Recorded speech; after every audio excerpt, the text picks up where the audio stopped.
정치평론가 이강윤의 오늘.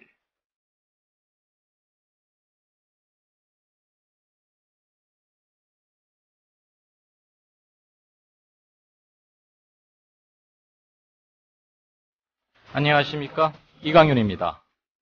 5월 15일 목요일 시작합니다. 오늘로 세월호 사태가 딱 한 달째입니다. 검찰은 선장 등 주요 승무원에 대해 살인죄를 적용했습니다. 죽을 수도 있다는 걸 알면서도 승객들에게 아무런 조치를 취하지 않았기에 부작위에 의한 살인, 미필적 고의가 있었다는 얘기입니다. 이들은 법원에서 상응하는 벌을 받겠죠. 그러나 선박 침몰 사고를 수백 명 몰살이라는 참사로 키운 해경과 정부의 무능에 대해서는 국민들의 마음속 법정에서 죄와 벌이 정해질 겁니다. 시민들은 자신의 수준에 맞는 정부를 가질 권리가 있습니다. 그러나 그 권리는 가만히 있어서는 얻어지지 않는다는 게 이번 세월호 참사가 주는 교훈입니다. 잠시 후 시작하겠습니다. 조합원 관조님 신청 광고입니다. 안녕하세요. 성주에서 30년간 참외 농사를 지은 부모님과 제가 정성 들여 키운 성주 참외를 조합원들께 소개합니다. 참외엔 면역력 증진에 좋은 폴리페놀, 노화 방지에도 좋은 항산화 물질이 있고 태아에 도움이 되는 엽산 등 많은 좋은 성분들이 있습니다. 10kg과 5kg 상품이 준비되어 있으며 조합원 여러분께는 무료 배송에 할인된 가격으로 드립니다. 문의는 010-6269-7154. 상품 가격은 다음 블로그 관조 참외를 검색해주세요. 몸에 좋은 흑마늘을 조합원들께 소개합니다. 대한민국 국민의 건강과 맛있고 영양 많은 식탁 문화를 만드는 자연 먹거리 마을의 대웅산 흑마늘. 방부제, 소금, 설탕도 가미하지 않은 100% 천연 발효식품. 흑마늘 가공 신지식 농업인장 강기표가 만든 대웅산 흑마늘. 조합원들께는 20% 할인해드리며 수익금의 10%는 미디어 협동조합에 기부를 합니다. 문의는 055-863-2321. 검색창에 자연 먹거리 마을을 검색하세요. 네, 오늘 이강윤의 오늘에서는 교사들 16,000여 명이 시국선언 조금 전에 발표했다는 소식, 그리고 선장 등 주요 승무원 4인에 대해서 검찰이 살인죄로 구속 기소했다는 점, 그리고 그렇게 유쾌한 소식은 아닙니다만 청취자들께서 상당히 궁금해도 하셨고 그 뒷얘기가 뒷 상황이 어떻게 됐는지 부검을 의뢰해서라도 정확한 사망 시간을 좀 알아보고 싶다라고 수습 초기에 말씀하신 유족들이 몇 분 있는데 그게 어떻게 되었는지 후속 상황 좀 챙겨보겠습니다. 정가 산책 그리고 뉴스K 연결하는 것은 연희 때와 같고요.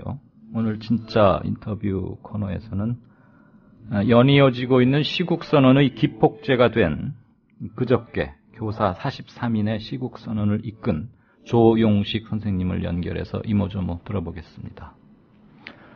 청취자 여러분께서 말씀하시고 싶은 거나 제안, 그리고 질문 이런 것들 올려주십시오. 최대한 그때그때 반영하겠습니다.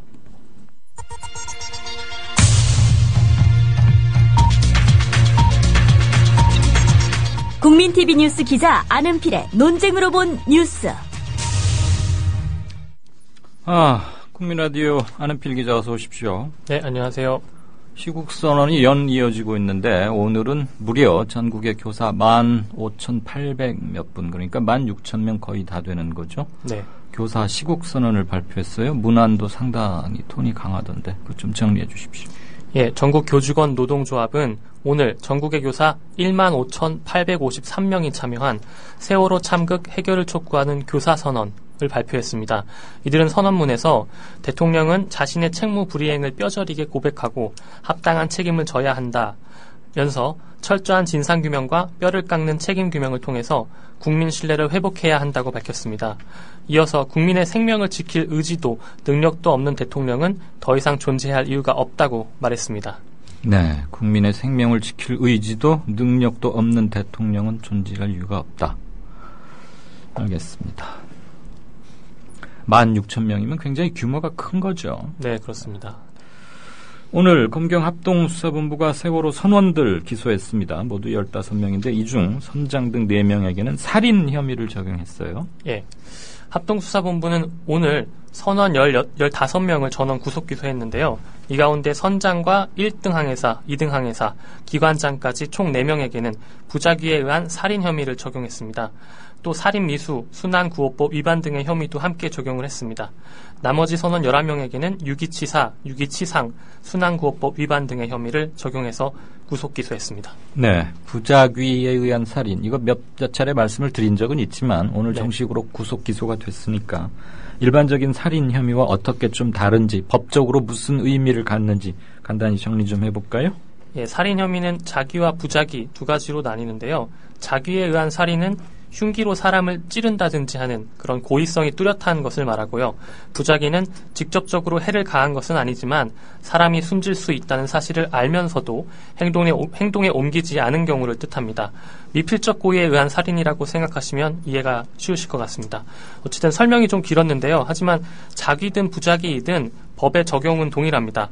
법원이 살인죄를 인정하게 된다면 형법 250조에 따라서 사형, 무기징역 또는 5년 이상의 징역에 처하게 됩니다. 최고 사형까지 언도할 수 있다는 것이고 그 점이 유기치사죄나 과실치사와는 다르다. 이런 거죠. 근데 검찰이 부작위에 의한 살인죄를 적용하더라도 법원이 최종적으로 이를 적용할지 인정할지 이게 이제 관건이자 관심 아니겠어요? 예, 그렇습니다. 이번 사건의 경우에는 지금까지 유사 판례가 없기 때문에 섣불리 예상하기는 힘든 상황인데요. 대형 해양사고 형사사건의 리딩 케이스가 될 전망입니다. 부작위에 의한 인명사고에 대한 유죄를 인정한 경우가 있기는 했습니다. 1978년에 이리역 폭발사고 사건 때 있었는데요. 네. 하지만 이때는 부작위에 의한 살인이 아니라 부작위에 의한 폭발물 파열죄로 기소가 됐었습니다. 아, 네. 저는 아주 어린 나이였는데 이 사건을 똑똑히 기억합니다. 당시 제가 살고 있는 곳은 이리라는 게 지금은 이제 익산이라는 곳인데요. 예. 이리에서 좀 떨어진 도시였는데, 그러니까 수십 킬로 떨어져 있죠. 그 이리역에서 폭발하면서 화재가 발생했는데 그 화재의 흔적, 그러니까 저희 집 마당에까지 날아온 그런 기억이 똑똑히 나네요. 당시에 조작이다 그런 얘기 많았고, 네, 굉장히 큰 사건이었죠. 많은 사람이 그때 희생당했고요. 부작위에 의한 살인 혐의가 그렇게 여지껏 우리 사법사상 거의 없었던 거군요. 어쨌거나 여러모로 귀추가 주목되는 재판이 될 것 같습니다. 아까 조금 전에 오늘의 주요 이슈들 말씀드리면서 제가 잠깐 말씀드렸는데 이런 거 참 아이템으로 다룬다는 게 좀 조심스럽고 송구하기는 하지만 이미 첫 보도가 있었고 후속 보도라는 점에서 그냥 들어주셨으면 합니다.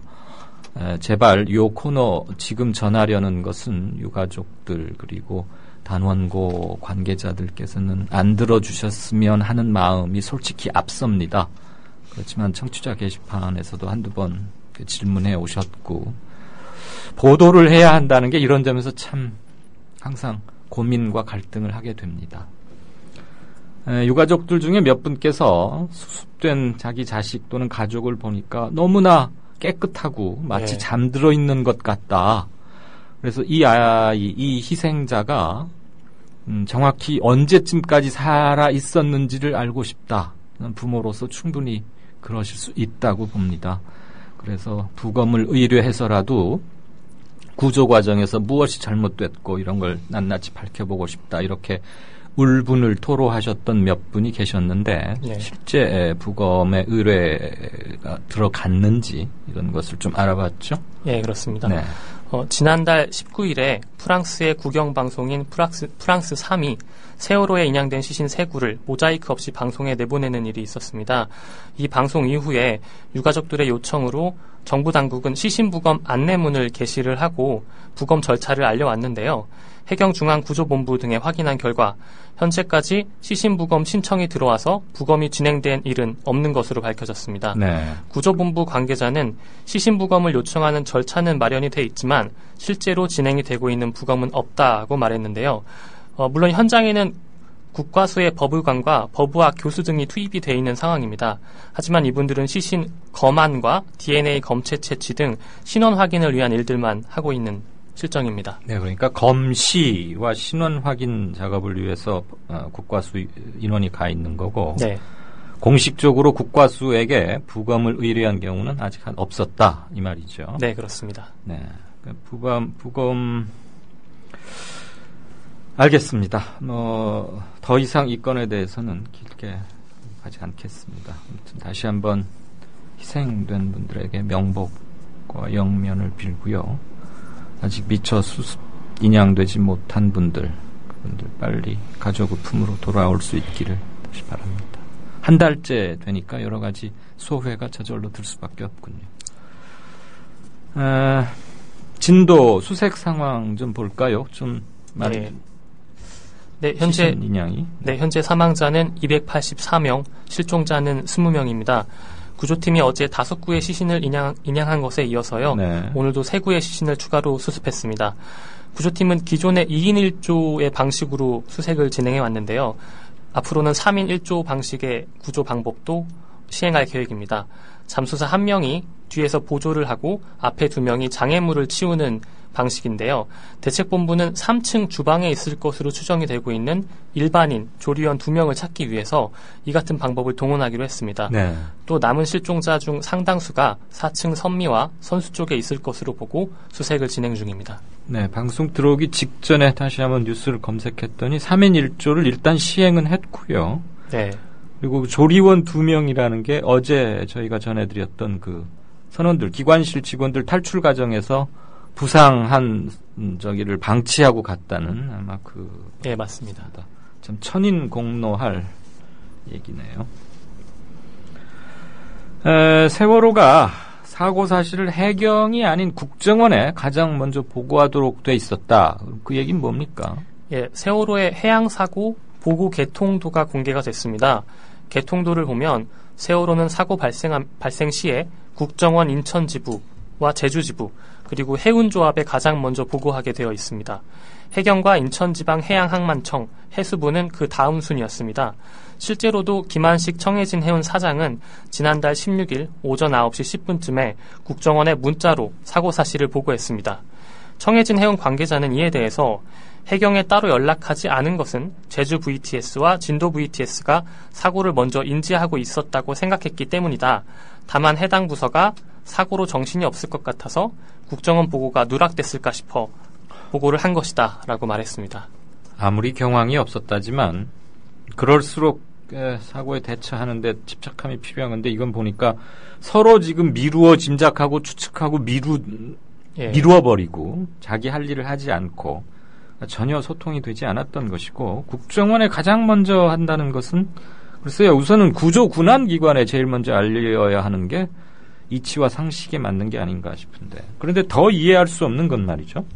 청해진 해운이 지금 똑같이 인천 제주 노선에 투입하고 있는 또 다른 배, 쌍둥이 배라고도 알려진 오하마나호. 네.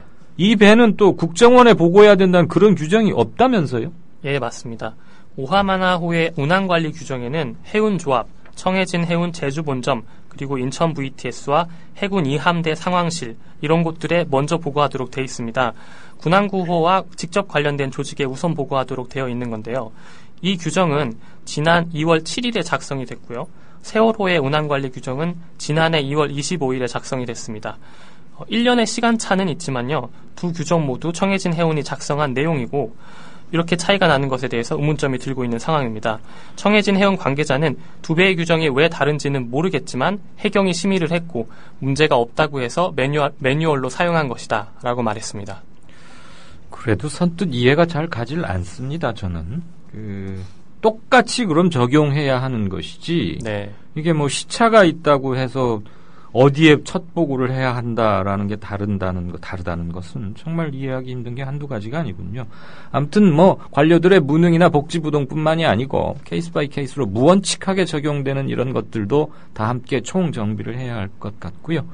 안 기자 잠깐만요. 지금 조합원 질문 하나 해결하고 넘어가죠. 지금 5시 45분. 아무튼 이강윤의 오늘은 굉장히 다른 프로도 그런지는 모르겠는데 많이 의견 주시고 그때그때 입수한 속보 올려주시고 취재 제안 및 지시도 해주시고 저희가 인력과 상황이 되는 대로 최대한 응하긴 하겠습니다. 조금 전에 조합원 왕싸가지님께서 질문을 올리셨는데 이강윤 앵커님 궁금합니다. 전남 체육대회가 열리는데 전남 진도군청이 그러니까 지금 실종자들 아직 계시는 그 체육대회 때문에 실종자 가족분들한테 좀 나가라고 했다. 그래서 지금 실종자 가족들이 반발하고 있다는데 사실인가요? 물어주셨네요. 진도군 입장을 말씀드리겠습니다. 지금 저희 인력을 거기 파견해 놓은 게 아니기 때문에 일단은 진도군 입장만 알려드리는 점을 좀 양해 부탁드립니다. 이 내용은 인터넷 신문고 뉴스라는 곳에서 보도한 건데요. 전남 체육대회가 열리기 때문에 실종자 가족들에게 확장 공사를 해야 하니까 실내 체육관을 비우라고 500여 명의 진도군 공직자 중 어느 누구도 실종자 가족들에게 언급한 사실이 없다. 즉 진도군청에서 실종자 가족들에게 이것 때문에 무슨 퇴거나 잠시 이전해달라 이렇게 한 것은 없다라고 공식 해명을 했네요. 이 관련해서 참고로 말씀을 드리면 그동안 진도 실내체육관에 사실 툭 트인 무슨 수재민들 이재민 이렇게 임시 수용하는 듯한 그랬잖아요. 개인 사생활도 전혀 보호가 안 되고 칸막이도 안 된 채 한 달을 지냈고 굉장히 얼마나 불편이 크셨겠어요. 그래서 최소한 칸막이라도 하자 이런 말이 많이 있었고 그 옆에 전남 진도 국악원인가에 좋은 시설이 있었는데 KBS 높은 공무원들 KTV 이런 사람들이 와서 뻔뻔하게 쓰고 말이죠. 원래 국악원에서는 실종자 가족분들 모시려고 했는데 그래서 아무튼 질타를 받았죠. 근데 그 건은 좀 유야무야 되는 것 같고 지금 그 인근에다가 조립식 주택을 짓겠답니다. 그래서 지금 남아있는 20여 분 가족들 이렇게 모시기로 했다는데 좀 너무 늦었던 게 아닌가 싶습니다. 사실 그런 건 한 달씩 걸릴 이유가 없잖아요. 조립주택은 맘만 먹으면 하루에도 이렇게 할 수 있는 거 아닙니까? 대통령이 가야 무슨 큰 와이드 비전인가 하나 만들고 말이에요. 샤워기 하나 다는데도 대통령이 와야 되고 도대체 국장, 과장 뭐 하는 친구들인데 아무튼 왕싸가지님 질문의 대답이 충분히 됐을지 모르겠습니다. 공무원하고 해경욕 이제 좀 그만하려고 애를 쓰겠습니다만 또 분노할 때는 해야 되는 거 아니겠습니까? 자, 안 기자, 마지막 질문 소식이 될 것 같아요. KBS 기자들이 주니어 기자들 200 넘치는 반성문도 하고 그리고 강나루 기자인가? 울면서 했던 게 아주 유튜브에서 조회수가 엄청나고 하던데. 제작 거부 선언에 이어서 이제 안산 합동 분향소를 찾았네요. 자기들의 대선배이자 높은 자리에 있던 사람들은 여기 갔다가 쫓겨나고 혼나고 그랬잖아요. 예, 그렇습니다. 이 친구들은 갔군요. KBS 기자협회 소속 기자 50여 명은 오늘 오전에 안산 화랑요원지를 찾아서 조문했습니다. 그리고 유가족들에게 사과의 뜻을 전했습니다.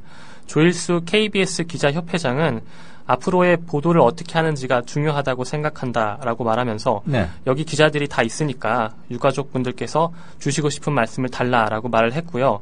이에 대해서 한 유가족이 진실규명을 위한 보도를 할 자신이 있으면 사과를 받아들이겠다라고 말했습니다.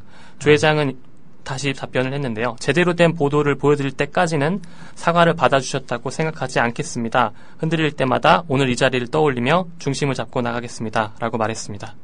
유경근 유가족 대책위 대변인도요. 기자들의 뜻이 보도에 반영이 되는지 지켜보겠다면서 마음으로라도 응원을 보내겠다라고 말했습니다. 네. 이렇게 반성과 진실 보도를 다짐하니까 유가족 측에서도 이렇게 마음을 열고 격려하고 제발 옳게 사실대로 써달라. 이런 것들이 서로 신뢰 회복의 첫걸음이 아닌가 싶습니다. 네, 잘 들었습니다. 네, 감사합니다. 네, 지금까지 국민TV 뉴스 안은필 기자였고요.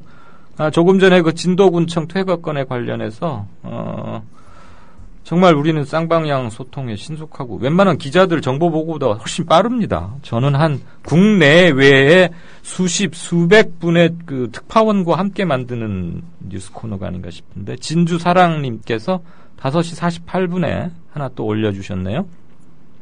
오늘 오후 5시 7분경, 그러니까 뭐 불과 지금 한 40분 전, 진도군청 브리핑룸에서 신문고 뉴스 기자에게 진도군청 관계자가 기자를 만나서 정부가 말을 했는지는 모르겠지만 군청이 그런 말을 한 것은 아니다라는 문구가 적힌 기사의 내용을 삭제해달라고 요청했다. 신문고 뉴스 이계덕 기자, 아마 이 기사를 쓴 이계덕 기자가 이계덕 기자인가 봐요. 그 이계덕 기자가 트위터로 바로 날렸답니다. 그러니까 아마 자기들 뉴스 사이트에 반영되기 전에 뭐 동시에 했는지 어쩐지는 정확히 모르겠는데 이렇게 했다고. 그러니까 뭐 왕싸가지님이 주신 거에 대한 여러 사람의 이런 걸 보고 뭐라 그러죠? 김 PD? 그 집단지성형 뉴스. 네. 제가 생방송하면서 참 많은 걸 해봅니다. 옛날에 사회부장하면서 정보 보고를 받고 취재 지시를 내린 적은 있지만 이렇게 순간적으로 서로 소통하는 것은 대단한 경험이자 그렇습니다. 아무튼 여러분 감사드립니다. 특히 진주사랑님, 왕싸가지님. 네.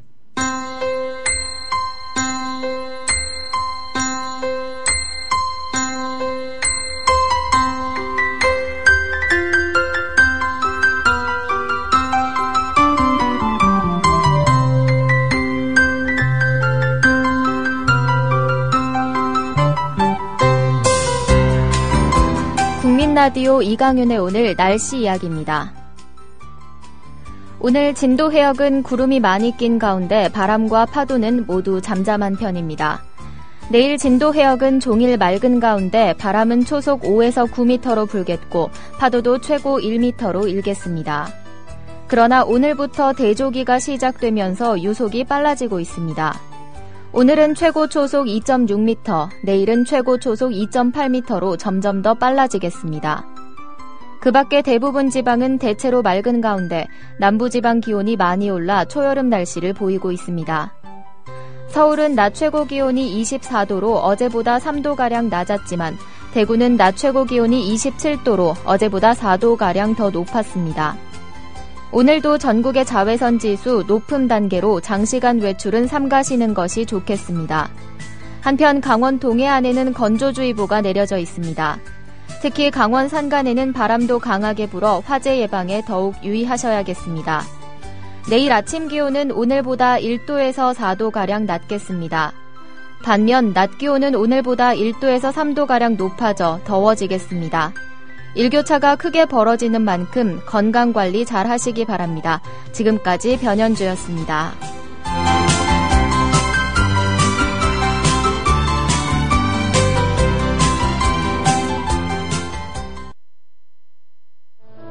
난 꿈이 있었죠. 버려지고 찢겨 남루하여도 내 가슴 깊숙이 보물과 같이 간직했던 꿈. 아이들을 살려내라!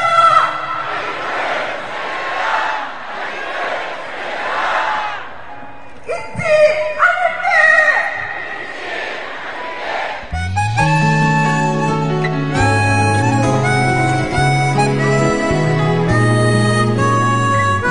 세월호 참사 희생자를 추모합시다. 그리고 진상규명을 요구합시다. 나 혼자의 목소리만으로는 안 됩니다. 함께 외칠 때 큰 메아리를 만들어낼 수 있습니다. 5월 17일 토요일 저녁 6시 서울 청계광장으로 모여주십시오. 안전한 대한민국을 위한 여망, 민주주의 회복과 언론 개혁을 위한 강력한 의지, 시민들이 함께 모아 큰 힘으로 만들어냅시다. 5월 17일 토요일 저녁 6시 잊지 마세요.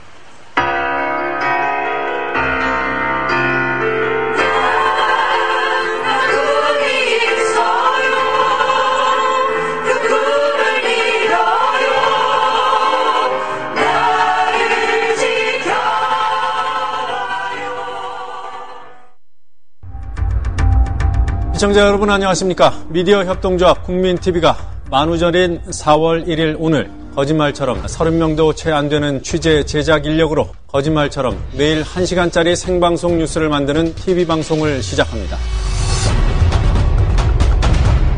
서울중앙지방검찰청에 중계카메라 나가 있습니다. 박보아 PD.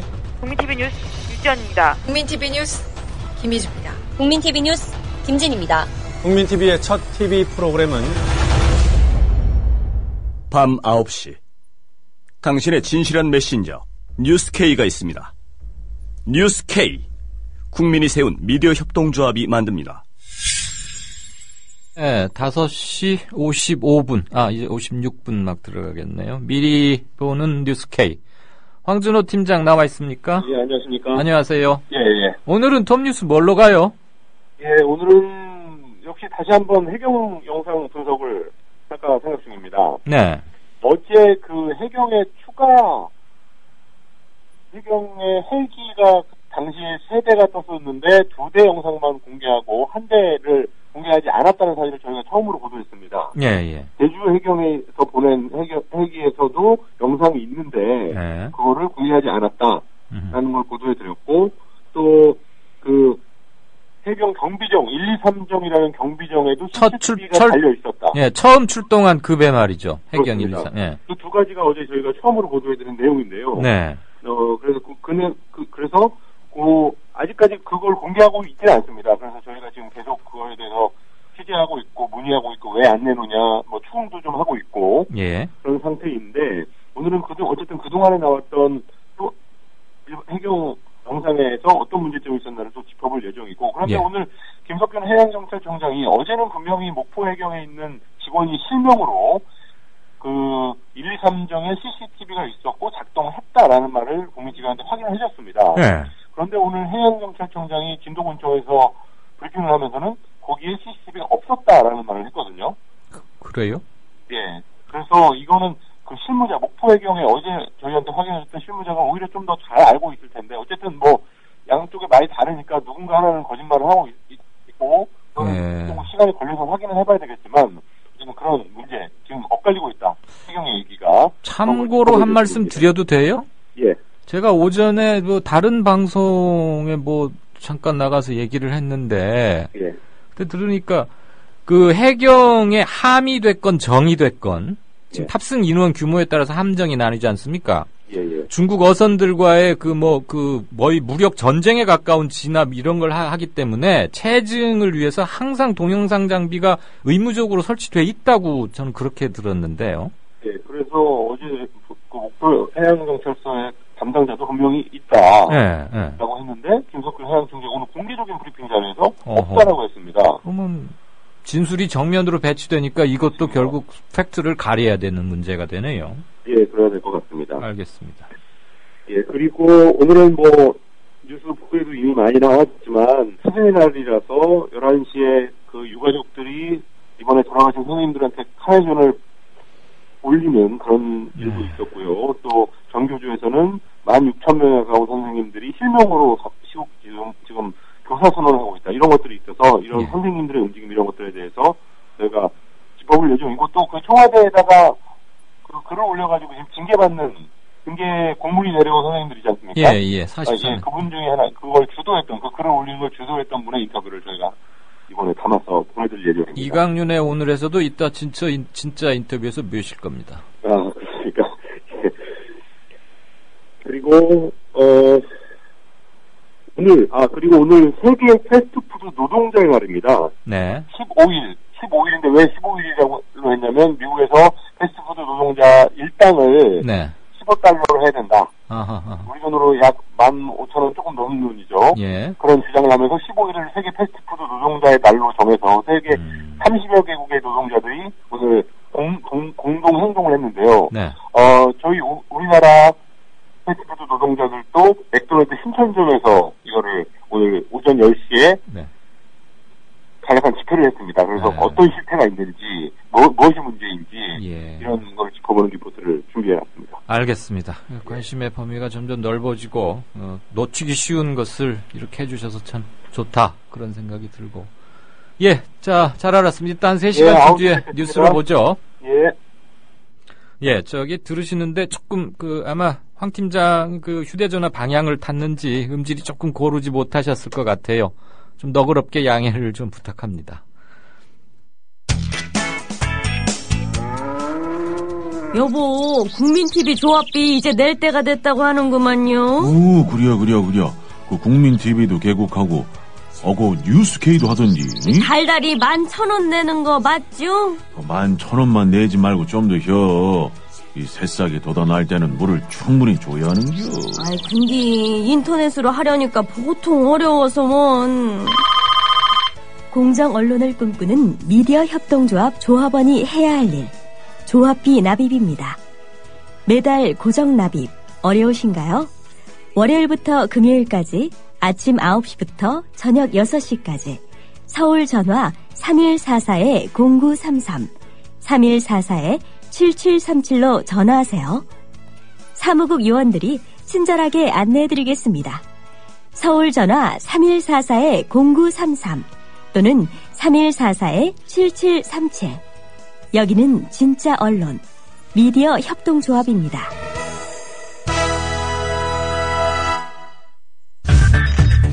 이강윤의 오늘, 이제는 정가 산책으로 함께합니다. 정치권 동향, 생생하게 풀어드릴 분은요. 한국일보 양정대 차장. 네, 안녕하세요. 안녕하세요. 네네. 혹시 휴대전화 불가피하게 쓰신다면 네. 바람소리나 이런 거 없이 좀 음질이 좋은 곳을 사수해 주셨으면 좋겠어요. 조금 전에도 휴대전화 사정이 조금 좋지 않아서. 알겠습니다. 지금 뭐 괜찮은 것 같습니다. 청취자 네네. 여러분들 혹시 안 좋으시면 바로바로 올려주시죠, 게시판에. 양 기자 말이에요. 어제 네. 막 상당히 격앙돼가지고 국회 앱 깔아서 아무튼 국회 TV, 국회 방송 좀 봐달라고 막 그랬잖아요. 네, 그렇습니다. 저도 그래서 10년 만에 나 양 기자가 그렇게 흥분하는 거 처음 봐가지고 방송 마치고 다시 보기 봤거든요. 예. 그랬더니 안행부 장관이라는 사람 참 양 기자 대체 흥분할 만하던데 안행부 강병규 장관이든가 네네. 임명한 사람이 누구예요? 모르겠어서 묻는 거야. 이거 참 대단한 판서, 옛날로 말하면 판서라고 그러나? 어떻게 그런 분이 장관을 하고 있어요? 자, 오늘 얘기 시작합시다. 지금, 네네. 누가 임명했는지 안 알려주시네, 끝까지. 자, 이제 오늘부터 지자체, 광역단체 출마하는 사람들 후보 등락 시작했어요. 근데 네네. 여론조사들 많이 들으셨겠지만, 수도권 중심으로 정부 여당 심판해야겠다. 특히 20대에서 40대. 네네. 아주 심상치 않다고 그러는데, 그런 거 좀 한번 쭉 묶어서 일목요연하게 정리 좀 해봐 주세요. 네, 오늘 저희 한국일보하고 한겨레신문, 그리고 동아일보, 또 중앙일보 여론조사 결과가 나왔죠. 네. 그리고 최근 이제 며칠간 조선일보가 수도권 세 곳에 대해서 서울, 또 인천, 경기 이렇게 하루씩 연달아 보도를 했었는데요. 전반적으로 보도 내용을 보셔서 아시겠지만 서울 같은 경우에 정몽준 의원 새누리당 후보가 치고 올라오는 분위기였다가 다시 지금 새정치민주연합 소속 박원순 서울시장과의 격차가 많게는 20%포인트 정도까지 격차가 벌어진 상태입니다.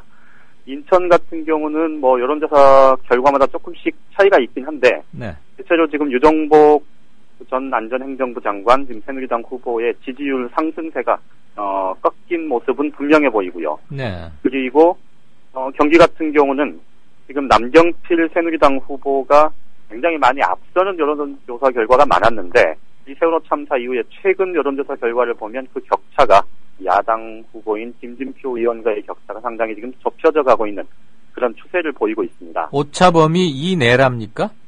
오차범위 이내에 있는 조사 결과도 하나가 있었죠. 최근에 조선일보 보도 같은 경우는 3%포인트 정도 이렇게 차이가 났고요. 저희 한국일보 보도 같은 경우는 11%포인트 정도가 났는데 그것도 한 달 전에 비하면 절반이 훨씬 넘게 지금 줄어든 수치입니다. 그러니까 전체적으로 보면 이 세월호 참사로 해서 이 박근혜 정부 심판론, 무능론 이런 것들이 확산되면서 사실 여권 전체를 떠받치고 온 게 어떻게 보면 박근혜 대통령의 강고한 지지율이었다 이렇게 보는 게 맞을 텐데요. 이 박근혜 대통령의 지지율 자체가 지금 크게 흔들리다 보니까 새누리당 후보들 전체가 지금 고전을 하는 그런 양상을 보이고 있는 겁니다. 그건 뭐 당연해 보이는데 네네. 대통령 지지율은 지금 어디까지 빠졌대요? 지금 최근에 여론조사 결과를 보면 50%가 넘는 경우는 많지 않은 것 같고요. 저희 같은 경우는 한국일보가 오늘 보도에서 여론조사를 경기와 서울 이렇게 나눠서 했었는데요. 예. 서울은 40% 중반대까지 떨어진 반면에 경기에서는 50대 초반을 아직은 유지를 하고 있습니다. 그래요? 그런데 이제 전체적으로 보면 이 박근혜 대통령의 국정 운영 지지도 여전히 40% 중반대, 뭐 초반대 떨어진 결과도 한두 개는 있었습니다만 이 중후반대 40% 중후반대를 보이고 있으면 이 굉장히 높은 수치라고 볼 수도 있지 않습니까? 그러게요. 네. 그런데 이제 이게 여론조사 전문가들 얘기를 들어보면요. 과거 DJ 때 김대중 전 대통령 시절에 국민정부 때는 김대중 전 대통령의 당시 지지율이 호남의 절대적인 지지를 기반으로 해서 특정한 현안들이 불거졌을 때 많이 떨어진 경우들도 뭐 덜어 있었지만 대체로 30% 중후반대를 유지를 했었다 그럽니다. 네. 그러니까 이 박근혜 대통령의 지지율 40% 이 초중반 중후반을 떠받치고 있는 이 절대적인 지지층, 이 TK를 중심으로 해서 이 전체 영남권의 지지 기반이 그만큼 있다는 거겠죠. 이런 부분들을 감안을 하면 이 50% 이하로 박근혜 대통령의 지지율이 떨어졌다는 것 자체가 새누리당의 입장에서는 선거를 앞두고 굉장한 악재일 수 있다. 이런 분석들이 꽤 많이 나오고 있습니다. 예. 그 50%를 아무튼 왔다 갔다 하는 것을 보고 어떤 분들은 생각보다 아직도 많이 나오네? 이렇게 말하는 분들도 상당히 계시는 것 같아요. 그렇죠. 네네. 예. 저기 오늘 그 두 여야 원내대표 만났어요. 그 양 기자 보기에 두 원내대표 궁합은 잘 맞는 것 같아요. 이런 말 하면 안 되는구나. 둘 남자 여자라서. 아무튼 좀 잘 얘기는 돼 가는 것 같습니까? 제가 박영선 원내대표 또 새누리당의 이완구 원내대표 이 두 사람을 이렇게 겪어본 바에 따르면 두 사람 사이에 이 여야 원내대표가 갖춰야 될 덕목, 이 주고받는 문제, 그리고 좀 합리적인 선택과 집중, 그리고 결단, 정책 결단, 이런 점에서는 저는 상당히 좀 두 사람 사이에서는 큰 문제는 없을 것 같다, 이런 생각을 하고 있습니다. 예, 괜찮은 조합이다, 지금 이 말이군요. 예. 그런데 이제 문제는 이 새정치민주연합의 박영선 원내대표가 이 처해 있는 당내 상황이 좀 굉장히 복잡하다는 건 많은 분들이 알고 계실 거고요. 그런데 그보다도 오히려 더 큰 문제는 저는 오히려 새누리당 쪽에 있을 것 같다, 이런 예상을 하고 있는데요. 어떤 점에서요? 지금 새정치민주연합과 오늘 그 박영선 원내대표 그리고 새누리당의 이완구 원내대표가 만나서 이제 5월 국회를 19일 다음 주 월요일부터 이제 곧바로 열기로 합의를 했고요. 그리고 세월호 참사와 관련해서 이 국정조사 요구서를 20일 본회의에서 보고하고 27일 본회의에서 이제 국정조사 계획서를 최종 확정해서 이 처리를 하자, 이런 데까지 이제 합의를 했는데요.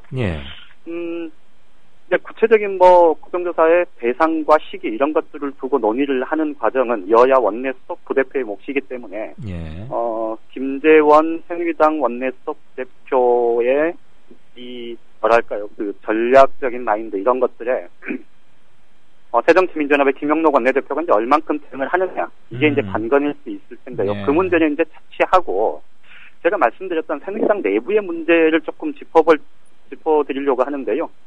지금 이완구 원내대표가 오늘 지금 비상대책위원장을 맡고 있기도 합니다. 황우여 대표 체제가 이제 어제로 끝났거든요. 그렇죠. 그래서 오늘 그런데 신임 사무총장을 임명을 했는데 이 신임 사무총장이 누가 됐냐면 직전까지 원내 대표를 맡았었고 친박근혜계 친박계 진영의 핵심 소장파 인사로 꼽히는 윤상현 의원이 이번에 새로 사무총장에 기용이 됐습니다. 그 세기는 센 모양이에요, 윤상현 의원이. 그런 것 같아요. 대통령한테 누님이라고 부른다는 소리도 확실치 않지만 그러던데, NLL 어쩌고 그러고 빠지더니 바로 또 사무총장이 됐어요. 이거 조금, 제가 이제 설명 조금 길어질 수 있을 것 같은데, 잠깐 좀 말씀을 드리면요. 들읍시다. 이완구 원내대표가 처음, 그 원내대표가 당선된 날, 새로운 당정청 관계를 수립하겠다 이런 얘기를 했다고 한번 말씀을 드린 적이 있었는데요. 네. 이 문제 그리고 어제 엊그제 이제 며칠 전에 그 라디오 인터뷰를 통해서 개각 문제에 대한 질문이 나오니까 지금 현재 내각 그러니까 1기 내각은 좀 부족하다. 이 2기 내각은 정말 새롭게 바뀌어야 된다 이런 얘기를 했단 말이죠. 네. 이 문제가 있었고요. 최근에 이제 비상대책위원장을 맡으면서 어제 이 비대위원 선임을 했는데 거기에 친박계 의원들이 핵심 의원 이렇게 얘기할 만한 사람이 단 한 명도 없습니다. 어제 이제 비주류 의원들이 많았었는데 방금 말씀드렸던 이 세 가지 문제를 갖고 최근 들어서 이 최경환 전 원내대표 또 윤상현 이제 이번에 사무총장이죠. 전 원내수석 부대표 그리고 지금 김재원 원내수석 부대표 이렇게 이제 친박계 핵심들로 이렇게 얘기가 되죠. 그리고 물러난 홍문종 사무총장 이 내에서 이 이완구 원내대표의 이 스탠스에 대해서 굉장히 좀 문제제기를 많이 했다 그럽니다. 그런데 이완구 원내대표 잘 아시겠습니다만은 충남지사 하면서 이 세종시 수정안 이 문제 때문에 이 도지사직을 이렇게 던져버린 사람 아닙니까? 그랬죠. 그래가지고 당시 박근혜 대표를 아주 많이 세게 도와준 거잖아요. 그래서 사실은 이완구 원내대표가 굉장히 좀 겉으로 보기엔 유해 보이지만 굉장히 강단 있는 사람인데 이런 평가를 받는데 예. 친박계 핵심들 입장에서 보면 이완구 원내대표가 왜 저렇게 조금 막 나가네 이런 생각을 했던 것 같고요. 이완구 원내대표는 아니 내가 원내대표인데 내가 같이 운전하다가 좌측 깜빡이 켤 때가 되면 내가 알아서 켤 거고 우측 깜빡이 켤 때 되면 내가 알아서 켤 텐데 옆에서 계속 그런 식으로 코치하는 거 나는 못 받아들인다. 이런 스탠스를 한 일주일 상간에 취해왔던 겁니다. 예. 이게 결국은 지금 신임 사무총장의 원래 이완구 원내대표가 염두에 뒀던 사람은 윤상현 의원이 아니었고요. 친박계이면서도 좀 강경 이미지가 좀 덜한 이학재 의원이었다고 합니다. 누구래요, 그게? 이학재 의원 인천시장 후보. 이학재. 옛날에 박근혜 대통령 비서실장도 하고 그랬잖아요. 그랬었죠. 예. 이학재 의원을 염두에 뒀다고 하는데 이게 어제 오늘 밤 사이에 이게 뒤집어졌다는 겁니다. 이게 이제 지금 새누리당 내부의 정설인데 이 뒤집어진 과정에 이 새누리당의 친박계 핵심들의 압박 이것이 꽤 크게 작용했을 거다 이런 얘기가 지금 나오고 있거든요. 예. 이게 신임 사무총장은 다른 것보다 7월 30일 날 재보궐선거가 지금 미니총선이라고 해서 지금 많게는 16군데까지 치러질 가능성이 있지 않습니까? 그렇죠. 거기에 공천권을 행사하는데 절대적인 영향력을 행사하는 자리 중에 하나입니다. 네. 그러다 보니까 이 친박계 쪽에서 이완구 원내대표가 너무 좀 막 나간다 이런 생각을 하는 것 같고요. 그 견제가 시작됐다 지금 이런 해석들이 나오고 있는데 오늘 한 친박계 핵심 의원이 저한테 이런 얘기를 하더라고요. 이완구 원내대표에 대해서 물어보니까 사업팰리스에 월세를 들어 사는 사람이 마치 자기 집인 줄 착각하고 있다. 이런 비유를 하던데 지금 새누리당 내부의 상황 조금 좀 지켜보면 아주 좀 재밌는 그런 상황들이 좀 나오지 않을까 싶습니다. 모처럼 여당 공부 세게 했는데 쉽게 정리하자면 친박계에서 윤상현이라는 알박기 하나 해놓은 거군요. 그렇게 보면 맞을 것 같아요. 이완구 저 월세 사는 주제에 너무 나가지 말고 리모컨 잘 들고 있다가 거기까지만 움직여 그러면서 알을 하나 박아놨군요. 우리 새누리당 공부 좀 많이 시켜주셔야 돼요, 양 기자가. 자, 김한길 안철수 곧 광주 간다는데 물론 때가 돼서 광주도 가지만 가서 좀 회초리 좀 많이 맞을 것 같지 않아요? 양 기자. 예. 제 말이 안 들리셨어요? 예. 순간적으로 잘 안 들렸어요. 이거 아무래도 우리 청취자 어느 분의 추측이 맞지 않나 싶어요. 모 기관에서 우리를 계속 회방 놓는 게 아닌가 싶은데 그 좋다는 세계적이라는 SK텔레콤이 왜 이렇게 품질이 나쁜지. 김한길 안철수 두 대표 17일 18일 물론 이제 5.18 광주 저기도 하지만 광주 간다는데 가면 좀 혼 좀 날 것 같지 않아요? 아무래도 그렇겠죠. 그리고 어떻게 보면 박지원 전 원내대표가 항상 얘기했던 것처럼 돌팔매를 맞더라도 가야 한다 이런 제 조언을 했었는데요. 아마 두 공동대표도 그런 생각을 분명히 하고 있을 겁니다. 오늘 이제 이번 지방선거 선대위에 이 공보단장을 맡게 된 민병두 의원이 기자간담회를 작성을 해서 기자들한테 이런 표현을 썼습니다. 자식을 이기는 부모는 없다. 이런 얘기를 했는데요. 예. 이게 이제 새정치민주연합이 광주 시민들의 자식이다. 그러니 새정치민주연합에서 윤장현 후보를 전략공천한 것에 대해서 이 광주 시민들이 좀 화가 많이 나 있긴 하지만 네. 어쨌든 우리가 잘못했습니다. 하지만 나 맺드리고 윤장현 후보 내 친구는 좀 살려주십시오. 이렇게 얘기하면 예. 광주 시민들이 결국은 우리의 손을 들어줄 거다. 이제 이런 얘기를 했는데요. 진짜 그렇게 될지 정말 저는 좀 궁금합니다. 양 기자는 어떻게 보세요? 저는 사실 윤장현 후보가 될 것 같아요? 이용섭 의원과 강훈태 광주시장 사이에 예. 단일화 자체가 저는 쉽지 않다고 저는 생각하고 있고요. 그래서 3자 대결로 가면 결과적으로 윤장현 후보가 좀 당선될 가능성이 좀 있어 보여요. 만약에 강, 이 두 후보가 단일화를 한다면? 저는 그때 되면 정말 박빙의 승부가 될 것 같아요. 알겠습니다. 저 6월 4일 날 한번 보십시다. 알겠습니다. 네. 고생하셨습니다. 예, 고맙습니다. 지금까지 한국일보 양정대 기자였습니다. 새정치민주연합 진선미 의원이 입수해 공개한 녹음 파일 직접 들어보시겠습니다. 지금 네. 일단 한 명이 더 구조를 해야 되니까 초도차로 일단 무조건 나르고 있습니다. 처음에 지금 그 위에 지금 네. 지금 이렇게 잠시만요. 소리를 못 한다니까요. 잠깐만요. 우리 팀장님 좀 바꿔드릴게요. 이게 여보세요? 네. 그거는 아는데요. 지금 보건복지부하고 저 중앙부처에서 지금 우리 쪽으로 내려오고 있다는데 팽목항으로 일단 모든 사람들 온다는데 어떡하죠 그거? 그 위에 중앙부처에서 온다는데. 아니 높은 양반들이 저거차로 오든 팽목으로 오든 저희들은 모르겠고 예. 한 사람이라도 더 구조하는 게 우선 아닙니까?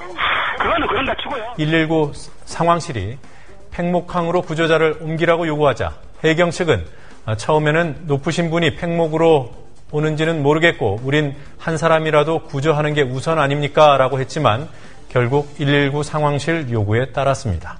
일단 기사 구조가 우선이지 바로 어떻게 아니요.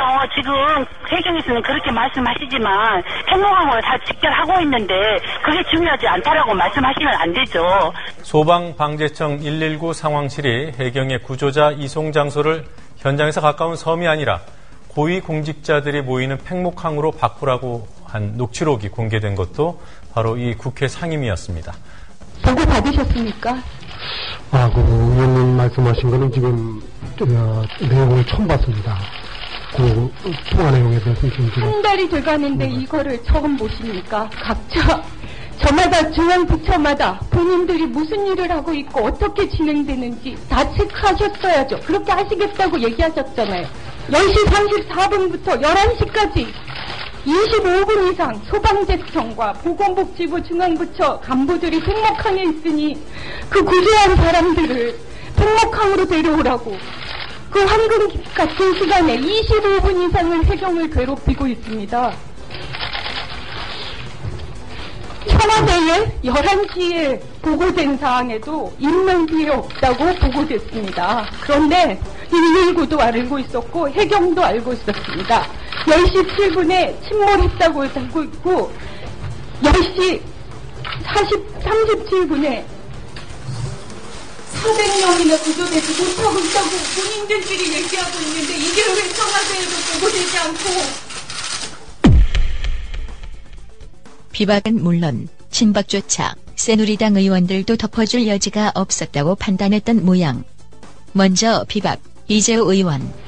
이것이 이 정부가 총체적으로 책임을 면할 수 없는 이유고 국민들이 분노하는 이유예요.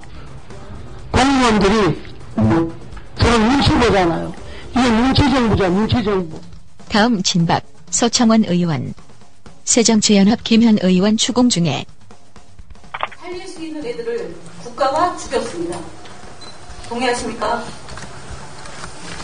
장관 동의하십니까? 그 당시 상황을 장관 동의하십니까? 이렇게 아닙니까? 단답식으로 말씀을 하시는 거 보면요. 동의하십니까? 아닙니까? 답변하세요. 잘못했습니다면 얘기하자는 말이야. 예. 장관 정신머리에 틀림없어. 사과 동의하십니까? 안 합니까? 그리고 본인 발언 시간에 인식부터 바뀌어야 되겠구만 장관이. 이 사건이 얼만큼 국민에게 충격과 좌절을 준 사건이고 다시는 역사에 이런 사건이 없도록 하기 위해서는 이런 특별법을 만들지 않고서는 당신과 같은 이런 관리들이 내놓은 대비책 대한민국 국민이 한 사람도 믿을 사람이 없어요.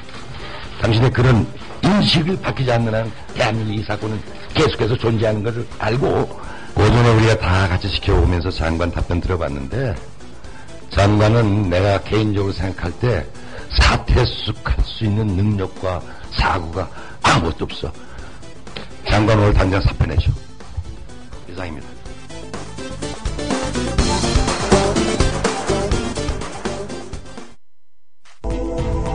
정치평론가 이강윤이 함께하는 국민라디오 이강윤의 오늘.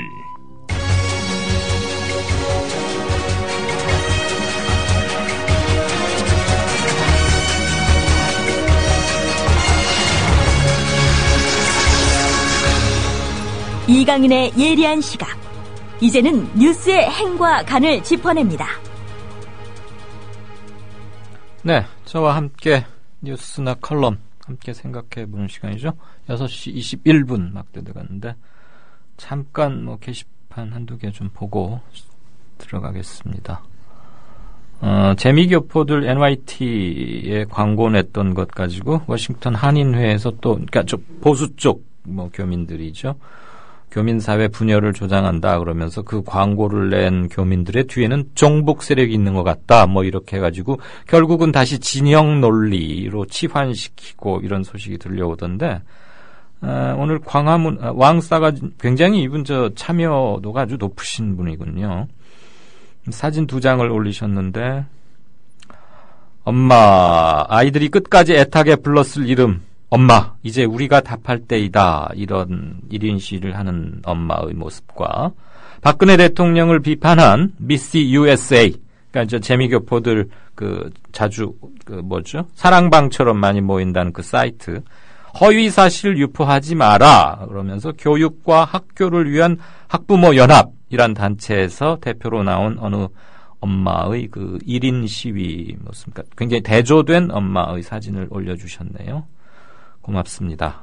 보시면은 바로 무엇을 말씀하고 싶으신지 아셨을 것 같고요. 박근혜 물러나라 라는 닉네임을 쓰시는 분께서는 아이들의 꿈을 짓밟고 용케도 청와대에서 버티네 이렇게 소회를 밝혀주셨습니다.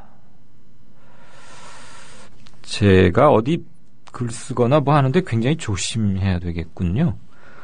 근해철거라는 분께서 출첵합니다. 오늘날 뉴스와이에 출연하셨을 때 옆에 앉았던 듣보 여성분의 멘트에 바로 반박하시는 이강윤님의 말씀 속 시원하게 잘 들었습니다. 이걸 보시는 분이 정말 계시네요. 모처럼 뉴스와이만 저를 가끔 나가요. 조중동 이런 데는 원래 안 나간 건지. 듣보가 듣도 보도 못한 그겁니까? 예, 아무튼 가끔 다른 데 나가더라도 이해는 해 주십시오. 제가 개인적인 뭐가 있어서 가긴 갑니다. 전화 사정은 앞으로 좀 더 저희가 신경을 쓰겠습니다. 제일 위태한 게 전화 연결인데 오늘도 조금 그랬고. 네, 오늘 지금 김용민 PD가 모처럼 스튜디오 안에 와서 진행 보고 있습니다. 행간 들어가겠습니다. 첫 번째로 고른 행간은 오늘이 마침 또 한겨레의 생일날이에요. 한겨레 사설 중에 세월호 참사 26살 맞은 한겨레의 반성과 다짐이라는 긴 사설의 한 대목을 먼저 좀 들으시죠. 세월호와 함께 한국 언론도 침몰했다. 우리 언론이 이렇게까지 국민에게 불신받고 질타받은 적이 있었던가. 세월호 참사 현장에서 기레기로 불린 기자들은 멱살이 잡힌 채 취재 현장에서 쫓겨났고 방송 카메라는 내동댕이 쳐졌다.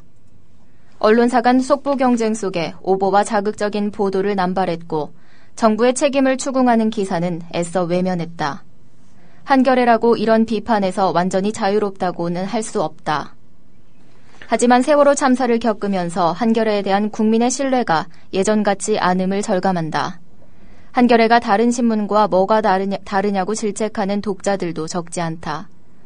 또한 상당수 국민이 한겨레 이외의 일부 대한 매체에 더 관심을 보인 것은 한겨레로서는 뼈아픈 대목이다.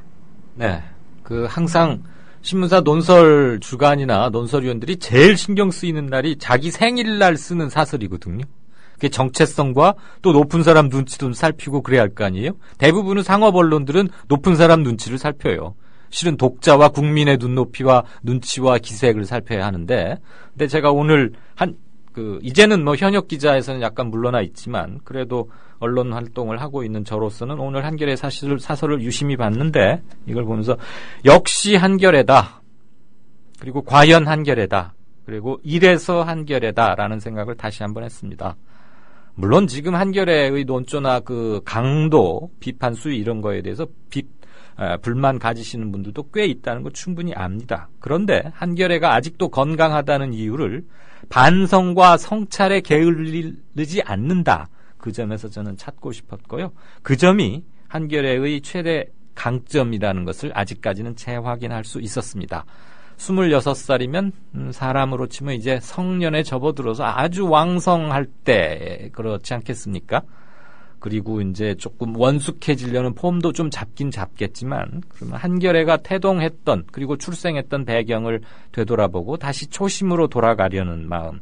게다가 또 하나, 한겨레가 출생했을 때는 자기들이 말하자면 제일 왼쪽에 있는 제일 비판적이고 그런 좀 특별한 별종에 가까운 언론 매체였는데, 지금은 자기들 방금 우리 낭독된 부분에 있었지만 상당수 국민이 한겨레 이외의 일부 대한 매체에 더 관심을 보인 것은 한겨레로서는 뼈아픈 대목이다 라고 자기들이 현재 처해 있는 상황, 그리고 정체성의 위기와 도전을 받고 있는 것에 대해서 명백히 반성하고 있다는 점, 저는 이 점에서 그래도 한겨레의 건강성을 인정하고 싶은 것이고, 궁극적으로 지향하는 바는 같다. 우리는 그런 점에서 친구다. 경쟁하는 친구다. 그런 걸 확인할 수 있다는 거. 그래서 한겨레에는 채찍과 격려 동시에 주자, 이런 말씀을 다시 한번 드리고 싶습니다. 한 대목 더 들으실까요?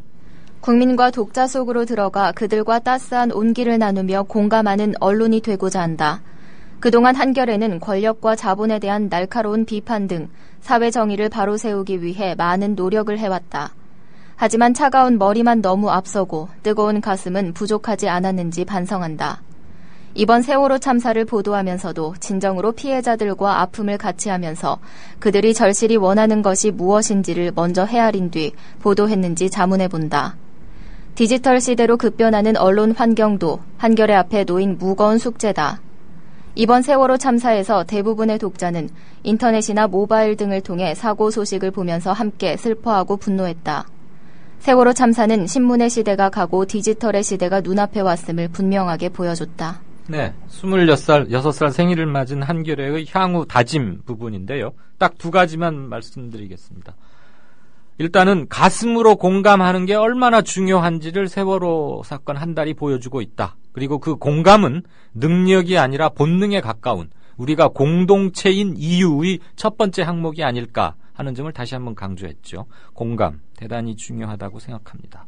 말은 쉬운데 공감하지 못하는 대한민국 사람이 너무 많아요. 둘째는 변화하는 미디어계의 디지털 환경에 좀 더 신속하게 대응하겠다라는 다짐입니다. 그러니까 앞에 공감이 가슴 차원의 다짐이라면 디지털 환경에 대응하겠다는 것은 기기의 측면, 기술의 측면, 그리고 저는 잘은 모르지만 플랫폼 이런 말들 하던데, 그런 면에서 앞으로 이제 본격적인 성년기가 되어서 활동을 할 한겨레의 향후를 청취자 여러분들과 함께 애정어린 눈으로 지켜보고 싶습니다. 두 번째 고른 행간으로는요, 하루가 좀 묵어서 여러분들께 죄송하긴 하지만 표창원 교수 뭐라고 호칭해야 되죠? 표창원 전 교수가 어제 경향신문에 쓴 세월호 특별법 제정 시급하다라는 제목의 칼럼에 대해서 조금 같이 짚어보고자 합니다. 우선 한번 들으시죠. 300명이 넘는 사망자와 실종자, 발생 원인부터 구조에 이르기까지 제대로 된 것이 하나도 없는 총체적 국가 실패. 선장과 선원과 해운사는 물론 정관계와 업계 간의 비리 커넥션. 그런데 이 복잡하고 엄청난 문제 해결 과정을 주도해야 할 정부는 불신과 비판의 늪에서 벗어나지 못하고 있고 국회는 선거 유불리와 정쟁의 욕구를 억누른 채 여론의 눈치만 보고 있으며 시민사회는 애도와 분노 외에는 힘을 보탤 방법을 찾지 못하고 있다. 네, 여기까지는 현 단계의 상황을 정리하고 인식하는 데 있어서 국민 대다수, 저가 이제 대다수라는 게 사실 참 애매하죠. 근데 크게 궤를 달리하고 있는 것 같지는 않다. 그리고 건강한 보수, 합리적 보수임을 자임하는 표창원 전 교수답게 논지를 펴나가는, 이게 지금 글의 첫 대목입니다.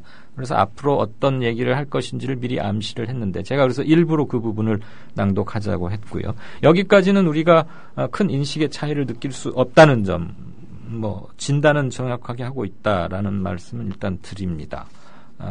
시민사회가 애도와 분노 외에는 힘을 보탤 방법을 찾지 못하고 있다.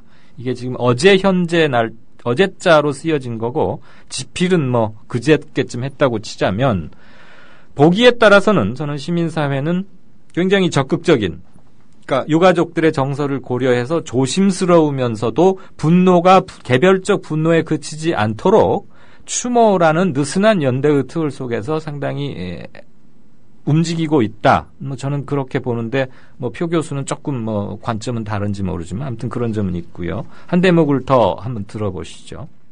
그동안 국가와 민족의 모든 위기는 권력과 지배층의 무능과 부패 때문에 초래됐고 그 극복은 민초와 시민들의 희생과 헌신으로 가능했다. 이제 권력과 지배층이 나설 때다. 정치적 유불리를 따지지 말고 참사 극복의 공과가 누구에게로 돌아가게 될지 계산하지 말고 오직 진실규명과 책임자 처벌, 재발 방지, 그리고 피해자 치유와 회복이라는 본질에만 집중해야 한다. 위대한 이 땅의 주인, 시민들은 당연히 상처 입은 이웃을 위해 발벗고 나설 것이다. 세월호 참사 문제 해결 과정은 결코 박근혜 대통령의 업적이 되어서는 안 되며 반대로 세월호 참사가 박근혜 퇴진의 수단으로 이용돼서도 안 된다.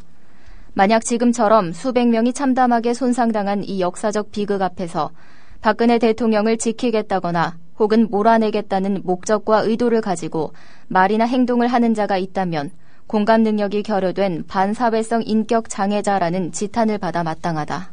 네, 제가 행간으로 이 컬럼을 고른 이유는 방금 들으신 마지막 단락에 있습니다. 앞부분은 충분히 동의할 수 있고 큰 상황 인식에서 큰 시각 차이를 못 느꼈는데 뒤에 와서는 결과적으로는 대통령 책임에 면죄부를 주는, 결과적으로는 그렇게 면죄부를 주는 기계적 양비론에 빠져 있다라는 점을 하나 지적하고 싶고요. 더군다나 세월호 참사 해결 과정이 박 대통령의 업적이 돼서도 안 되지만 퇴진의 수단으로서 이용돼서도 안 된다. 여기까지는 개인의 정치적 주장을 할 수 있어요. 누구나 다 자기 생각과 표현의 자유가 있으니까. 그런데 지금처럼 수백 명이 참담하게 손상당한 이 역사적 비극 앞에서 박 대통령을 지키겠다 또는 몰아내겠다는 목적과 의도를 가지고 말이나 행동을 하는 자가 있다면 공감 능력이 결여된 반사회성 인격 장애자라는 표현을 썼습니다. 저는 이 부분에는 명백히 반대합니다. 우선 표창원 교수가 반사회성 인격 장애자라는 극단적 모욕성 발언을 할 근거도 갖고 제시하지 않고 있을 뿐더러 그렇게 결론을 내릴 이 심리학 분야에 있어서 무슨 대단한 권위, 국제적인 권위를 인정받고 있는 자타가 공인한 그런 건지 저는 동의 못하겠고 그 부분에 대해서 들은 바 없을 뿐더러 작년 12월 그 국정원 국기문란 국면에서는 표창원 전 교수가 누구보다도 앞장서서 분명하게 입장을 밝혔고 자기의 직을 던져가면서까지 현 정권 박 대통령의 퇴진을 요구했습니다. 그런데 이번에는 퇴진을 요구하는 측에 대해서 반사회성 인격장애자 지탄받아 마땅하다라고 매우 대극적인 자세를 취하는 이유를 잘 모르겠고요. 본인이 작년 그러니까 국정원 국면과 이번 세월호 사태의 정부 대응 그 차이에 있어서 뭐가 구체적으로 차이를 느꼈기 때문에 국정원 건에 대해서는 정권 퇴진을 말하고 이번 건에 대해서는 그래서 안 된다는 건지를 명확히 밝히지 못하고 있습니다. 또는 안 하고 있습니다. 어쨌거나 이것은 논리의 비약이자 계단을 두세 개쯤 빠뜨리고 껑충 건너 뛰어버린 거라고 저는 보는 것이죠. 저는 이런 그 논리적 비약과 자기 부정, 그다음에 대통령 책임에 결과적으로 면죄부를 주는 기계적 양비론에 빠진 것이 표창원 전 교수의 철학적 인식의 한계는 아닐까 하는 점에서 개별적으로 분명히 정중하게 그렇지만 공식적으로 문제를 제기하는 바이고요. 이 글이 지금 끼치고 있는 파장이 상당히 커서 하루가 늦은 묵은 컬럼이긴 하지만 오늘 다시 한번 드리는 말씀입니다. 제가 개인적으로 표창원 교수의 글에 대해서 더 이상 반박을 더 구구절절히 하고 싶지는 않고요. 그러니까 제가 문제 제기한 건 딱 두 가지죠. 기계적 양비론에 빠졌다는 것과 극단적 모욕성 발언을 할 권리가 표 교수에게 있느냐라는 건데 청취자 여러분들께서 어떻게 생각하시는지 같이 한번 좀 짚어보고자 했습니다. 36분 들어가고 있는데요. 다음 오늘의 진짜 인터뷰에 들어갈 시간입니다. 뉴스행간 하나는 지금 여러분께서는 정치평론가 이강윤이 진행하는 이강윤의 오늘을 듣고 계십니다. 이강윤의 오늘은 팟캐스트 포털 팟빵에서 다시 들으실 수 있습니다. 의견과 건의가 있으시면 게시판에 남겨주세요.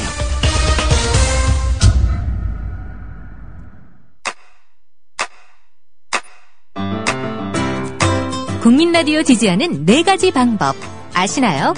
다운로드하기, 별점 주기, 댓글 달기, 구독하기. 국민라디오를 보다 많은 이들에게 전할 수 있는 가장 손쉬운 방법. 다운로드하기, 별점 주기, 댓글 달기, 구독하기. 잊지 마세요. 다운로드하기, 별점 주기, 댓글 달기, 구독하기.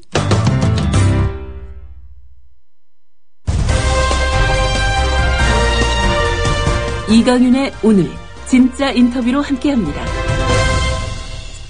네, 연이은 시국선언의 기폭제가 됐었죠. 그저께 교사 43인이 실명, 자기 이름, 소속 이런 거 다 밝히고 즉 생업의 현장이던 직을 걸고 청와대 게시판에 용기 있게 성명서를 발표했습니다. 그것을 이끌었던 조용식 선생님 연결하겠습니다. 선생님 나와 계십니까? 예, 안녕하세요. 안녕하세요. 예, 안녕하세요. 목소리가 아주 좋으시군요. 감사합니다. 오늘이 스승의 날이기도 하죠.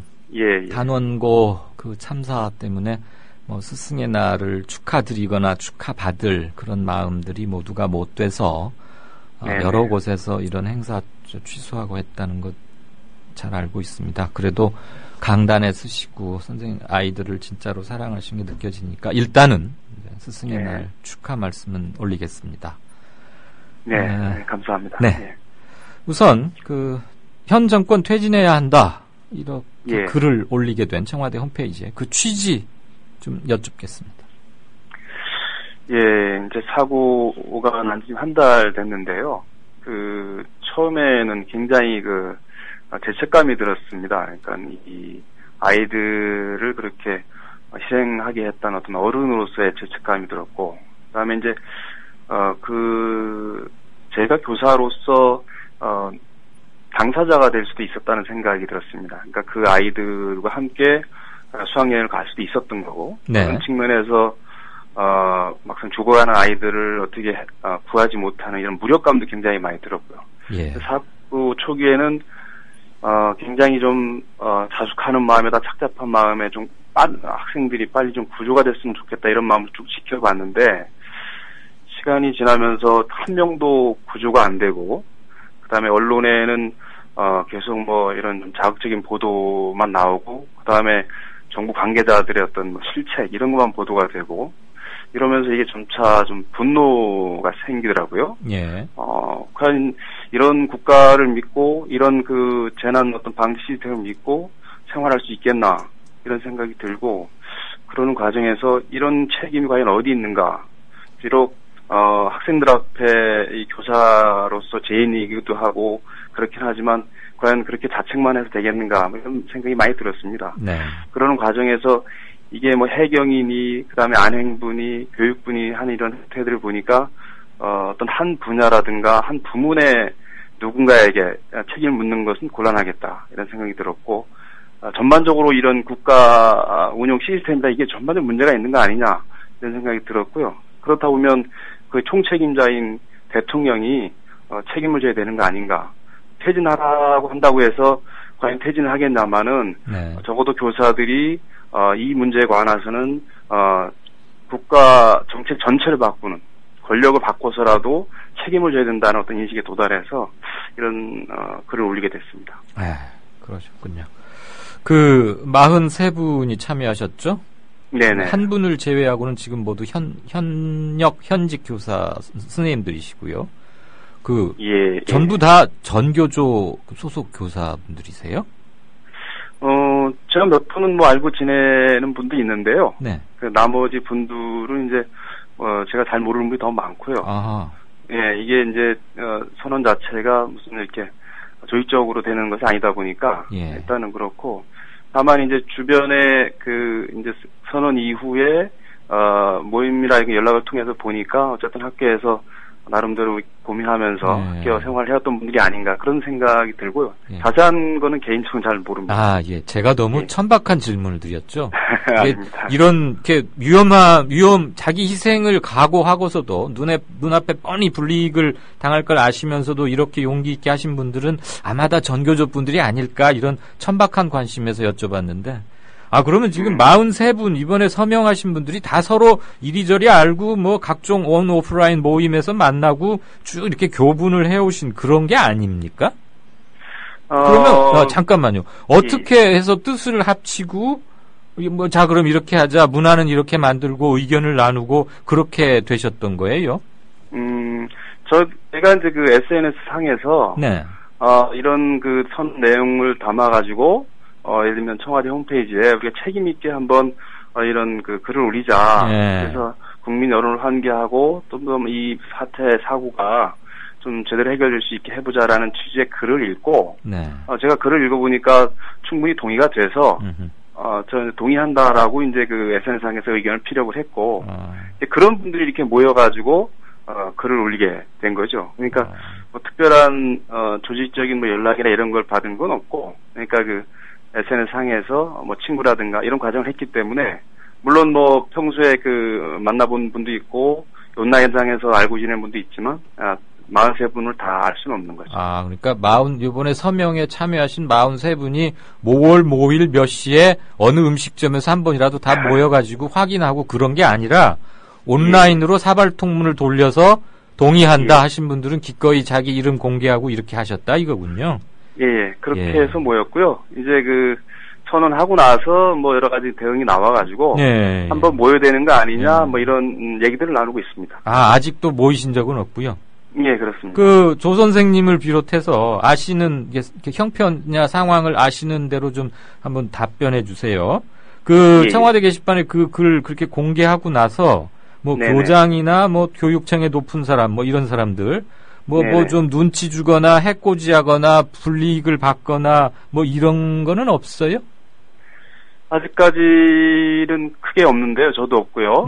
근데 이제 몇 분 선생님들이 이제 그 선언 이후에 저희가 온라인 모임을 만들어서 소통을 하고 있는데 거기에 보면 이제 그 학교장님께서 또는 교육청 장학사께서 실명으로 선언한 것이 맞는지 확인하는 어느 정도 이런 정도까지는 얘기가 되고 있는 것 같은데 구체적으로 뭐 이렇게 탄압을 받는다든가 이런 정도까지는 아직 안 나타나고 있습니다. 근데 이제 듣기에는 교육부에서 그 공문을 내려서 신원을 파악하라, 징계를 추진하겠다 뭐 이런 취지로는 내려온 걸로 알고 있습니다. 교육부가 그 공문 내려갔죠. 근데 아직 바로 뭘 하지는 못하고 슬슬 눈치를 보면서 그러는 모양이군요.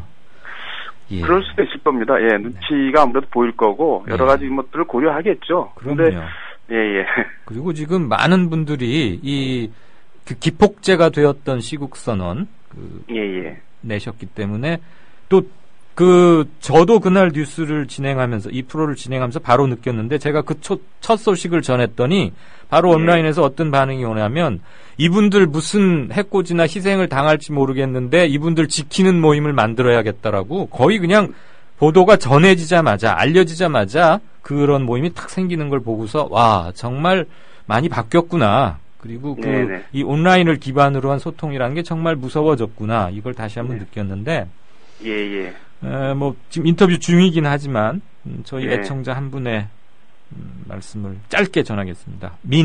영어로 미니라고 쓰시는 분 6시 38분에 올리셨는데요. 선생님 존경합니다. 딱 이 짧은 말에 굉장히 진정성이 담겨서 잠깐 전해드렸습니다. 그러니까 지금 43분 중에는 전교조 뭐 활동을 하고 계시는 분들이 많을 것 같지만 전원이 전교조거나 무슨 행동 강령에서 움직인 건 아니다 이렇게 말씀하셨는데 잘들 뭐 우리 청취자분들도 아시고 물론 조 선생님도 알고 계시겠지만 지금 현 정부가 전교조를 법외 노조로 만들어 가지고 뭐 무력화 기도를 했지 않습니까? 근데 지금 그게 법원에 의해서 일단 제동이 걸려 있긴 상태이긴 한데 전원이 전교조도 아니고 무슨 뭐 결의 동맹 이렇게 한 것 없이 이제 43분이 모여서 한 건데 이런 말씀 드리기 뭐하지만 그 성명서에도 나와는 있었는데 징계 수위가 어떻게 되더라도 아무튼 각오는 하고 계시는 거잖아요. 가장이실 텐데 뭐 현실적으로 걱정되거나 좀 이런 건 없으세요?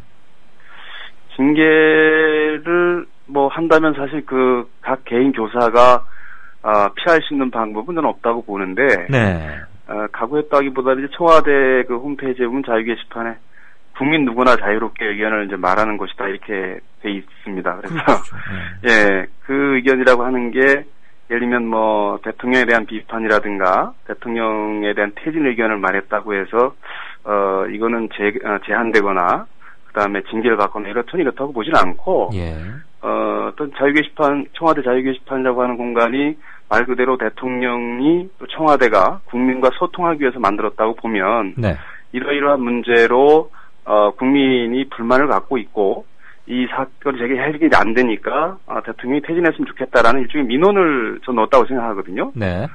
그러면 사실 이제 행정관료라든가 대통령이 이런 국민의 민원에 대해서 대하는 태도는 답을 해야 된다고 생각을 해요. 그래서 예를 들면 퇴진하라고 했으니까 그럼 뭐 이렇게 내가 잘못을 했으니까 언제까지 퇴진하겠다 라든가 아직까지는 뭐 내가 더 잘할 수 있으니까 못하겠다는 건 답을 하면 될 일이지 이것을 그런 글을 올렸다고 해서 징계를 하겠다라고 하는 거는 일단 저는 맞지 않는 것 같고 만약에 그런 것이 이루어졌다면 이거야말로 현재 우리나라의 민주 수준을 그대로 드러나는 거 아닌가 이런 생각이 들어요. 그래서 징계를 뭐 각오하고 이렇게 할 리는 없을 것 같고 적어도 비록 많이 무너지긴 했지만 그래도 우리 사회의 어떤 상식이라든가 이런 걸 믿기 때문에 뭐 징계가 저는 안 이루어질 거라고 생각합니다. 그러세요? 혹시 이런 점은 조 선생님이나 다른 분들이 이렇게 사전에 이게 이제 이 선언서를 공표하기 전에 교사들의 지금 정치 참여는 금지돼 있지 않습니까? 교사 및 공무원들 정치적 중립 의무라는 게 있으니까. 어쨌거나 그 법이 옳으냐 그르냐를 떠나서 실정법에 그게 있는 건 현실이고 사실이니까 그걸 어기는 게 된다. 그래서 우리는 모종의 처벌을 받게 될 것이다. 이런 거를 서로 인지하거나 얘기하거나 그러시진 않으셨나요? 그거는 이제 지난 정권에서도 시국선언이라든가 그다음에 일제고사에 반대하는 어떤 그 움직임 이런 것에서 징계를 받은 적이 있는데 저희들이 볼 때는 그런 거에서 오는 일종의 학습 효과가 아닌가 그런 생각은 들어요. 그래서 그런 부분들을 생각을 안 해볼 수는 없겠죠. 그래서 징계를 한다고 하는데 예를 들면 이제 저희가 생각하는 정치적 중립이라고 하는 거는 교사의 직위를 이용해서 뭐 정치 활동을 한다든가 이렇게 됐다면 좀 다소 문제가 될 수 있겠지만 그렇지 않은 거라고 저는 생각하고 있고 그다음에 이제 뭐 원론적으로 그렇습니다. 정치적 중립이라고 하는 것이 국가기관으로부터 공무원이 어떤 정책 중립을 보장받는 거지 교사가 가만히 있으라 이렇게는 이해하지 않기 때문에 그런 부분들은 뭐 저희 생각과 그다음에 행정당국과의 어떤 충돌하는 지점이기 때문에 또 시기가 지나면서 해도 있다고 저는 봅니다. 굉장히 중요한 말씀을 해주신 것 같습니다. 오늘 15,853분의 선생님들이 성명서 발표했어요. 물론 아시겠죠? 예. 혹시 오늘 성명 발표를 오늘은 이제 전교조 주상인데 사전에 무슨 교감이 있거나 상의를 하거나 이런 얘기는 있으셨나요? 오늘 선언한 거 하고요? 네. 아까도 말씀드렸지만, 이제 요 선언 자체가 그 SNS상에서 자발적인 개인들이 이제 동의해서 나온 거기 때문에, 모르겠습니다. 중앙 단위에서는, 어떤 교감이 있을 수도 있겠지만, 이것을 이제 논의하는 단위 자체가 다르기 때문에, 그거와는 좀 다른 것 같고, 다만, 대부분 선생님들이 이제 정규조 선생님들인 거는 맞는 것 같고, 그렇게 본다면, 정규조 이런 선언과 관련해서도 뭔가 좀 더 분명하게 의견을 내겠다는 목소리를 아마 더 담아서 이 선언에서 내지 않았겠나, 그렇게 생각을 합니다. 지금 그러니까 실명으로 성명 발표한 지 3일째잖아요? 네네. 혹시 선생님이 가르치고 담임하거나 또는 가르치고 있는 학생들이 선생님이 그런 거 하셨다는 거 알던가요? 아니요, 학생들에게 이거를 제가 일부러 알릴 상황은 아니고. 일부러 말씀은 안 하셨겠지만.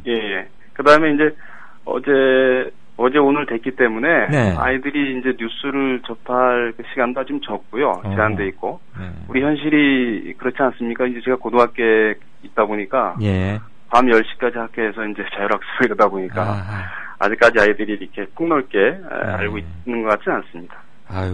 수능이 얼마 안 남아서 그냥 오로지 드립다 파느라고 자기 선생님이 뭘 하셨는지 또 모를 수도 있죠, 사실. 그렇다고 또 선생님께서 아이들아, 실은 내가 이렇게 했다, 이런 말씀을 안 하실 건 당연히 뻔히 아는 거고. 저는 그렇습니다. 만약에 제가 지금 조 선생님으로부터 가르침을 받는 학생인데 제가 그것을 알게 됐다면 저나 저 또래의 학생들은 어떤 반응이었을까? 그게 잠시 좀 궁금해졌어요.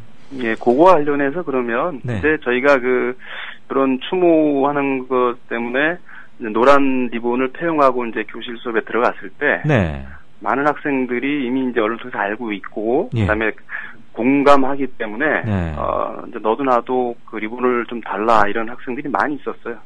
그런 것으로 대신하겠습니다. 그러면요. 지금 선생님들이 노란 리본 차고 교실에 가서 수업 못하게 해요? 아니, 그렇지는 않고요. 선생님들이 이제 논의해서 이 추모하는 리본을 달고 있는데 학생들이 이제 공감하기 때문에 선생님들 보고 자기도 리본을 달 테니까 달라 이런 게 폭넓게 형성이 돼 있다 이런 말씀입니다. 교육부에서 세월호 참사 관련해서 교사들은 추모 집회에 가지 말라 이런 지시를 하도 많이 내리길래 리본 갖고도 시비 붙나 이런 생각이 들었어요. 마지막 질문 드리겠습니다. 오늘 스승의 날이어서 더욱 뜻깊은 인터뷰에서 참 응해 주셔서 감사한데요. 앞으로의 활동 계획을 구체적으로 시간표에 맞춰서 짜놓으신 것 같지는 않긴 하지만 그래도 구체적인 대강의 포부나 그런 걸 좀 잠깐 한번 언급해 주셨으면 합니다. 아까도 말씀드렸듯이 조직적인 결과가 아니기 때문에 일단 이제 저희가 17일날 전국 교사대회를 합니다. 이 학생들을 추모하는 그 교사대회장에서 이번 선언의 취지를 좀 더 알리고 그다음에 이것이 이제 후속 선언이라든가 2차 서명이라든가 이런 걸 할 수 있는지를 많은 선생님들께 좀 알리고 공유하고 이런 작업들을 할 거고요. 그다음에 이 참여하셨던 분들은 또 자발적으로 이미 개인적으로 박근혜 정권 퇴진을 주장하는 어떤 1인 시위를 각자 그냥 자기 지역에서 하시는 분들이 이미 계세요. 그래서 그런 분들과도 한번 만나서 의견을 들어보고 추가로 저희들이 할 수 있는 일이 있을지 논의해볼 생각입니다. 긴 시간 귀한 말씀 감사합니다. 감사합니다. 건강하시고 존경합니다. 감사합니다. 지금까지 조용식 선생님과 얘기 나눴습니다. 어느덧 마무리할 시간 됐네요. 짧게 클로징 드리겠습니다. 오늘 시국선언 나왔죠? 15,800여 분. 그 선언문의 한 대목으로 클로징 대신하겠습니다.